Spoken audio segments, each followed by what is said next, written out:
सीधा गोरखपुर चलेंगे और देखेंगे मुख्यमंत्री योगी आदित्यनाथ को। इस क्षेत्र में जनसेवा के साथ साथ सामाजिक समता के निर्माण के लिए यह प्रतिमा निरंतर प्रेरणा प्राप्त कर आप सबको प्रेरणा देगी। मैं इस अवसर पर एक बार फिर से आप सभी का इस कार्यक्रम में हृदय से अभिनंदन करता हूं। मित्रों, आज यहाँ पर 1000 छात्र छात्राओं को टैबलेट और स्मार्टफोन वितरण के साथ ही ढेर सारी परियोजनाओं का लगभग 51 करोड़ रुपए की परियोजनाओं का लोकार्पण और 17 करोड़ रुपए की परियोजनाओं का शिलान्यास का कार्यक्रम भी हो रहा है। गोरखपुर का सूचना भवन यानी सूचना संकुल का निर्माण, आज इसका लोकार्पण का कार्यक्रम हो रहा है और हमारे यहाँ पर प्रेस क्लब से जुड़े हुए जो पदाधिकारी हैं वे स्वयं भी आज इस कार्यक्रम में यहाँ पर उपस्थित हुए हैं। मैं उनको और उनकी पूरी टीम को इसके लिए बधाई देता हूँ कि उन्होंने परिश्रम किया और परिश्रम करके एक भव्य भवन मीडिया के प्रतिनिधियों के लिए गोरखपुर में स्थापित करने में सफलता प्राप्त की है। अत्याधुनिक सुविधाओं से युक्त यह भवन आपको तरोताज़ा खबरों के लिए सदैव वहां पर उपलब्ध रहेगा और इसके लिए मैं गोरखपुर सूचना विभाग और प्रेस क्लब को हृदय से बधाई देता हूं कि उनका जो सपना था वह साकार हुआ है। आज गोरखपुर से जुड़ी हुई बहुत सारी परियोजनाएं हैं। इसमें पुल के भी हैं, सड़कों के भी निर्माण के हैं और साथ साथ यहाँ पर तमाम अन्य परियोजनाएं हैं जो पर्यटन विकास से जुड़ी हुई हैं, चिकित्सालय से जुड़ी हुई हैं और स्वास्थ्य से जुड़ी हुई हैं। एक नया इंस्टीट्यूट हम गोरखपुर को देने जा रहे हैं और वह है state institute of hotel management का। होटल मैनेजमेंट का एक नया इंस्टीट्यूट हम गोरखपुर को दे रहे हैं जिसकी लागत 16 करोड़ रुपए है और इसकी स्थापना गोरखपुर में गीड़ा में की जाएगी, जहां पर हम लोगों ने जमीन इसके लिए दे दी है, इसको सैंक्शन कर दिया है और बहुत शीघ्र अगले सत्र से हम लोगों का प्रयास होगा कि इस institute of hotel management, state institute of hotel management SIHM की स्थापना के साथ यहाँ पर यहाँ के लोगों को जो उससे जुड़े हुए स्पेसिफिक कोर्स होंगे उसको उस पाठ्यक्रम के साथ जुड़ने और युवाओं को अपना सुनहरा भविष्य आगे बढ़ाने का भी एक अवसर प्राप्त होगा। विकास की ढेर सारी अन्य योजनाएं इसमें हैं, पर्यटन से जुड़ी हुई योजनाएं हैं। उन योजनाओं के लिए भी मैं गोरखपुर वासियों को और गोरखपुर के जनप्रतिनिधियों को हृदय से बधाई देता हूं।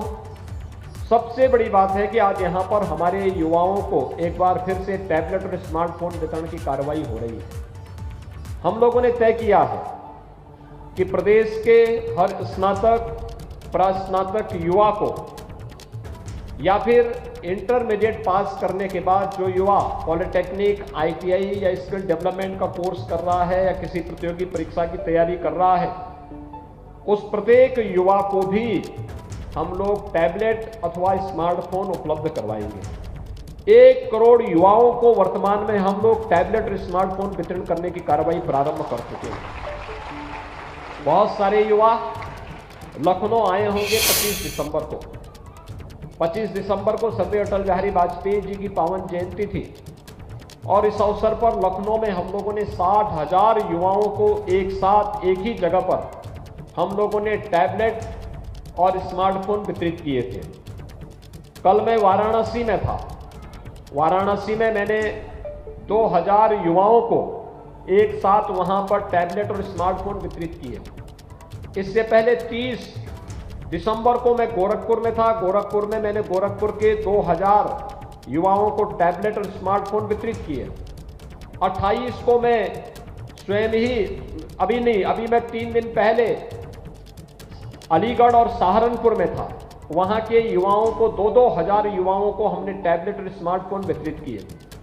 प्रदेश के अंदर हर एक जनपद में हम लोग टैबलेट और स्मार्टफोन पहुंचा रहे हैं और फिर हमारा प्रयास होगा कि इस कॉलेज वाइज विश्वविद्यालय है, मेडिकल कॉलेज हो, इंजीनियरिंग कॉलेज हो, पॉलिटेक्निक हो, ITI हो, डिग्री कॉलेज हो, विश्वविद्यालय हो, यहां पर उन सभी छात्र छात्राओं के लिए ये टैबलेट और स्मार्टफोन उन्हें उपलब्ध करवाएंगे। इसमें 2 प्रकार की सुविधाएं हम अतिरिक्त देने जा रहे हैं। एक, ये टैबलेट और स्मार्टफोन जो हम लोग देंगे, ये टैबलेट और स्मार्टफोन में केवल टैबलेट और स्मार्टफोन उपलब्ध नहीं होगा। बहुत सारे गरीब बच्चे ऐसे होंगे जिनके माँ बाप इसका खर्चा उठाने में हो सकता है उनके सामने संकट हो, और इसलिए सरकार ने तय किया है कि टैबलेट के साथ साथ डिजिटल एक्सेस, यानी जितना उसका खर्चा आता है उस खर्चे को भी सरकार उन बच्चों को उपलब्ध करवाने का कार्य करेगी।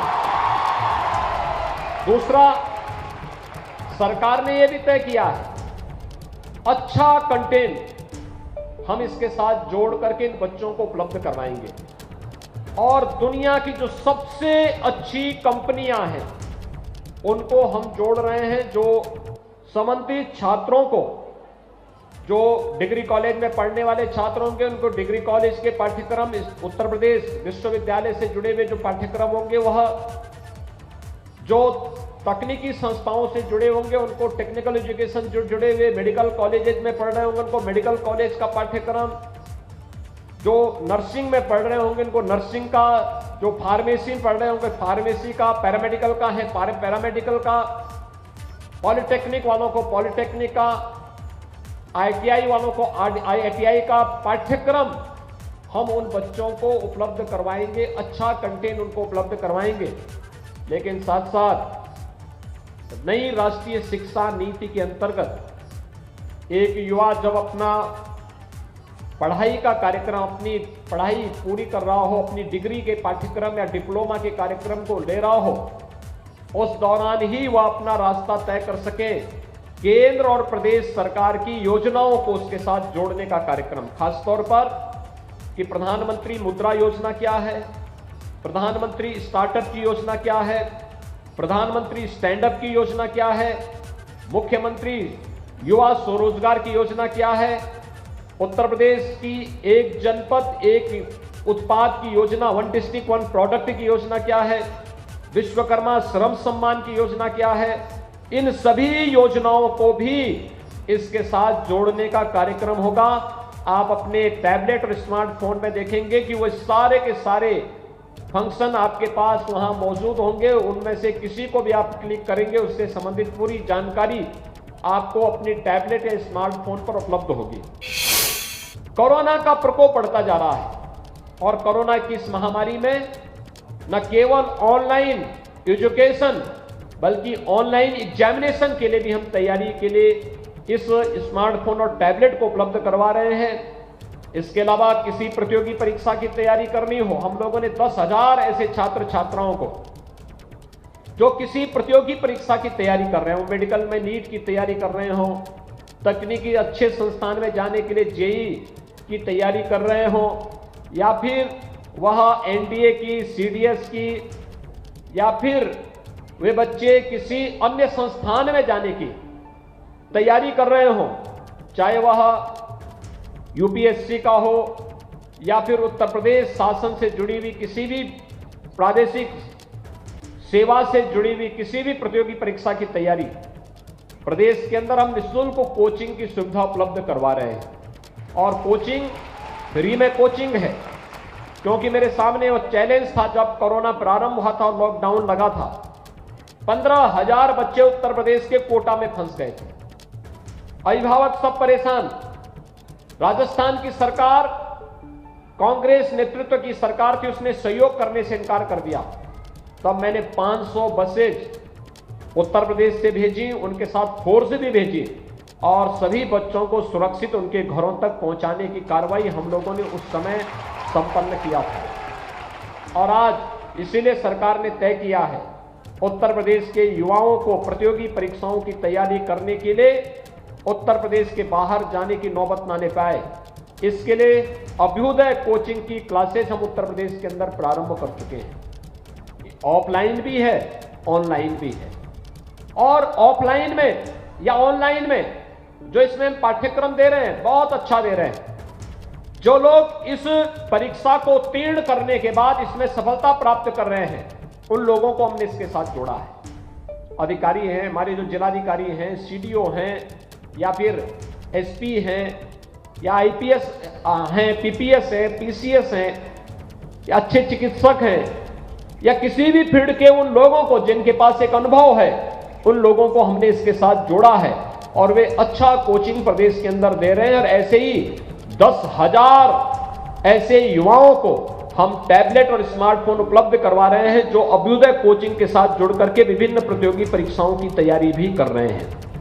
यानी प्रदेश का युवा अब अपने आप को केवल एक युवा नहीं, देश के सबसे ज्यादा युवा वाले प्रदेश, युवाओं के प्रदेश से नहीं, बल्कि वो अपने को एक स्मार्ट युवा भी कह सकता है, जब टैबलेट और स्मार्टफोन उसके हाथ में होगा और देश और दुनिया की सारी जानकारी उसके पॉकेट में होगी, तो उस दिशा से वह अपने आप को तैयार कर पाएगा।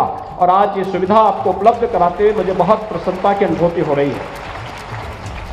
मैं आज के इस अवसर पर आप सभी युवाओं से कहूंगा, देखिए, ज्ञान की कोई सीमा नहीं है, ये असीमित है, और जितना आप अर्जित कर सकते हैं अच्छे मार्ग पर एक स्वस्थ प्रतिस्पर्धा को आगे बढ़ा करके, आपको उसके लिए अपने आप को तैयार करना होगा।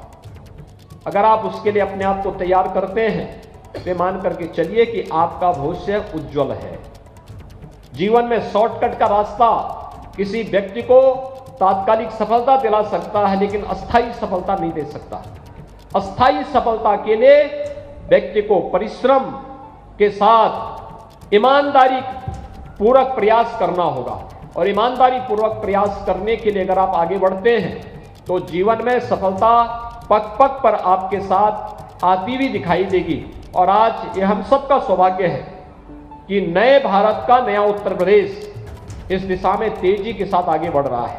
उत्तर प्रदेश, हम लोगों ने पिछले 4.5 यानी 4.5 वर्ष हमारी सरकार को पूरे हो गए हैं, 5 वर्ष होने जा रहे हैं, और इन 4.5 वर्ष के दौरान हमारी सरकार ने प्रदेश के अंदर 4.5 लाख युवाओं को सीधे सरकारी नौकरी दी, 1,61,00,000 नौजवानों को रोजगार और नौकरी की सुविधाएं उपलब्ध करवाई, और 60 लाख लोगों को स्वतः रोजगार के साथ जोड़ने का कार्य भी किया है।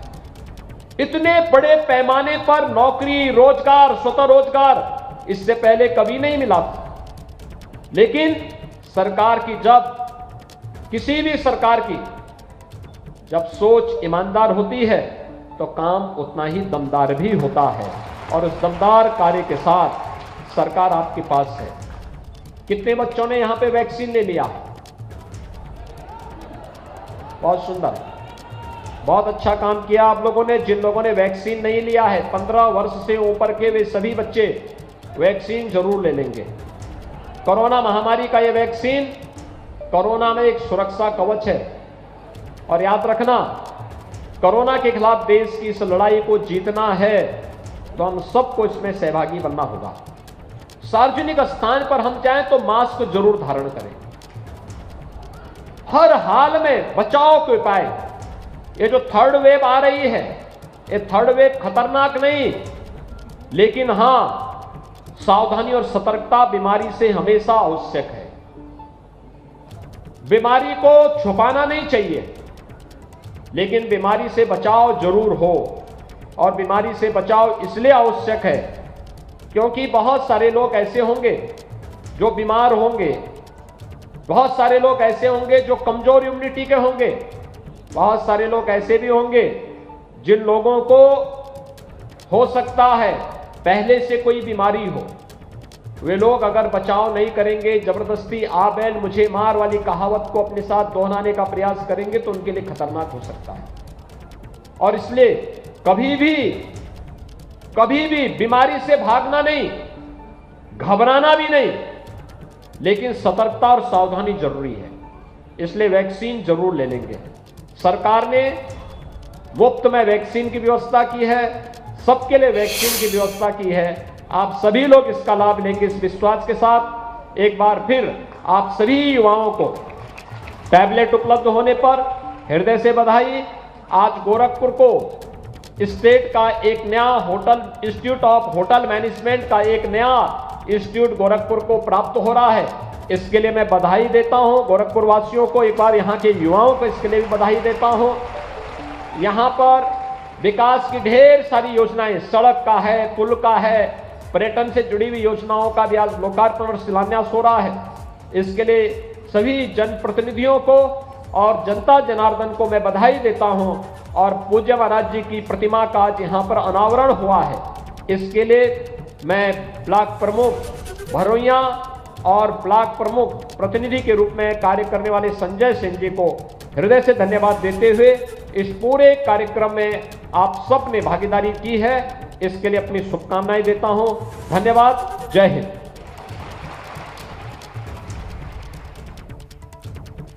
टैबलेट वितरण का कार्यक्रम था गोरखपुर में।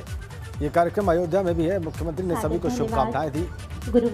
राज्य का एक होटल मैनेजमेंट का इंस्टीट्यूट खुलने जा रहा है, इसके लिए भी उन्होंने गोरखपुर वासियों को शुभकामनाएं दी और बताया कि कैसे उनकी सरकार ने विकास के कार्य किए हैं इस पूरे क्षेत्र में। तो गोरखपुर को आज बड़ी सौगात दी है मुख्यमंत्री योगी आदित्यनाथ ने। और साथ में उन्होंने एक बड़ी महत्वपूर्ण बात कही कि कोरोना की तीसरी लहर खतरनाक नहीं है, बीमारी से बचाव फिर भी आवश्यक है और बीमारी से कभी घबराना नहीं चाहिए। सरकार ने वैक्सीन की मुफ्त व्यवस्था की है, यह भी कहा मुख्यमंत्री ने इस मंच से गोरखपुर में।